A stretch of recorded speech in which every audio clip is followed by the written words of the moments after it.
નમસ્કાર, આપ જોઈ રહ્યા છો લખત ન્યૂઝ અપડેટ ચેનલ। તમામ સમાચાર અને અપડેટ મેળવવા માટે ચેનલને સબસ્ક્રાઇબ કરો અને બેલ આઇકન પર ક્લિક કરો જેથી તમામ સમાચાર અને અપડેટ તમને મળી રહે। લખતર તાલુકાના વડલા ગામે પ્રેમ લગ્ન બાબતે બગડાટી બોલતા 6 આરોપીઓ ફરિયાદી પર તૂટી પડ્યા। છોટેક્સ ફાર્મા કંપનીમાં નોકરી કરવા દરમિયાન ભરવાડ યુવાન યુવતીને પ્રેમ થઈ જતા પ્રેમ લગ્ન કરી લેતા મામલો મારામારીમાં પરિણમ્યો।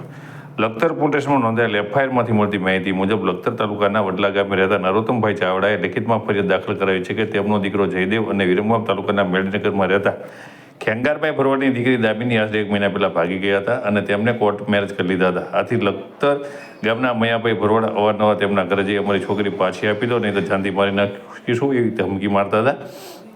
ત્યારે તેઓ તેમના શાળાના ઘરે રહેવા જતા રહ્યા હતા।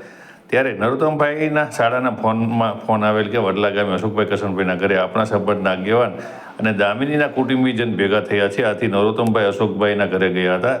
ત્યારે લખતરના મયાભાઈ કુકાભાઈ ભરવાડ, ભનુભાઈ જયરામભાઈ ડોંડા, પકો ઉર્ફે શૈલેષ સુથાભાઈ એ ડોંડા, સગરામ ખોડાભાઈ ચાવડા, મફાભાઈ ભલુભાઈ ભરવાડ અને મફાભાઈ ભલુભાઈના આ દીકરા એકસમ કરી નરોત્તમભાઈ ચાવડાને ટીકાપટોનો મારવા લાગેલ। તેમાંથી કોઈએ પહેરેલ કાતરિયું તેમના માથામાં વાગી ગયું હોય, તેમના માથાના ભાગે લોહી નીકળવા લાગ્યું હતું।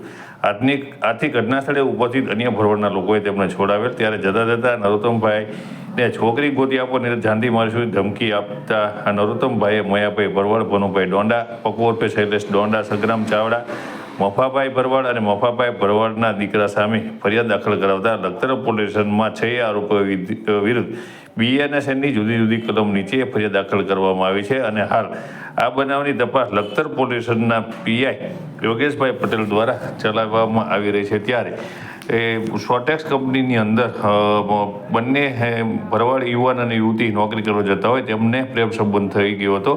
આથી તેઓ ભાગી છૂટ્યા હતા અને તેમના દ્વારા કોર્ટ મેરેજ કરી દેવામાં આવતા મામલો મારામારીમાં પરિણમ્યો હતો।